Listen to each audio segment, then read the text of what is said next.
ఒక కట్ట ఎర్ర గోంగూరను తీసుకుని శుభ్రంగా వలిచి కడిగి దాన్నంతటిని ఒక కుక్కర్లో పెట్టుకొని ఒక హాఫ్ కప్ వాటర్ వేసుకొని ఒక విజిల్ వచ్చే వరకు ఉడికించుకోవాలి.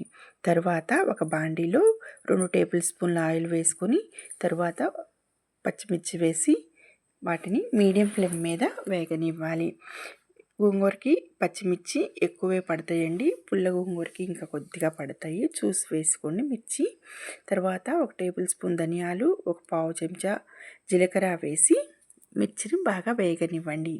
తర్వాత ఉడికించుకున్న గోంగూరని ఒక స్టెయినర్లోకి తీసుకొని వడపెట్టుకొని కొంచెం చింతపండుని పించ్ ఆఫ్ పెట్టి పక్కన ఉంచుకోండి. తర్వాత వేయించుకున్న మిరపకాయలని ఒక మిక్సీ జార్లోకి తీసుకొని అందులో రుచికి సరిపడా ఉప్పు, వెల్లుల్లి రెబ్బలు వేసుకొని బరకగా మిక్సీ పట్టుకోండి.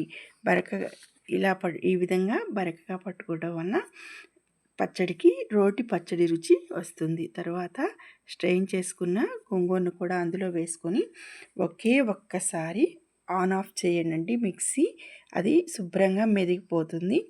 అది ఈ విధంగా మీకు కనిపిస్తుంది, చూపిస్తున్నారు కదా, ఇలా కనిపించింది వెంటనే ఆఫ్ చేసుకొని దాన్ని ఒక ప్యాన్ పెట్టుకొని అందులో ఆయిల్ వేసుకొని కొంచెం సేపు వేడయ్యాక అందులో పోపు దినుసులు వేసుకొని ఎండుమిరపకాయలు వేసుకొని కొద్దిసేపు వేగనివ్వండి. తర్వాత అందులో పెద్దల్లిపాయలను కూడా కట్ చేసి వేసుకొని కొద్దిసేపు వేగాక అందులో కాస్త కరివేపాకు కూడా వేసుకొని చిటపటమన్నాక అందులో మిక్సీ వేసుకున్న గోంగూరను కూడా యాడ్ చేసుకోండి. గుమగుమలాడే గోంగూర పచ్చడి మీకు రెడీ అయిపోతుంది. చూస్తున్నారు కదా, రోటి పచ్చడి రుచికి ఏమాత్రం తీసిపోని గోంగూర పచ్చడి రెడీ. అన్నంలో నెయ్యి వేసుకొని తింటే సూపర్ టేస్ట్తో చాలా బాగుంటుంది. తప్పకుండా ట్రై చేయండి.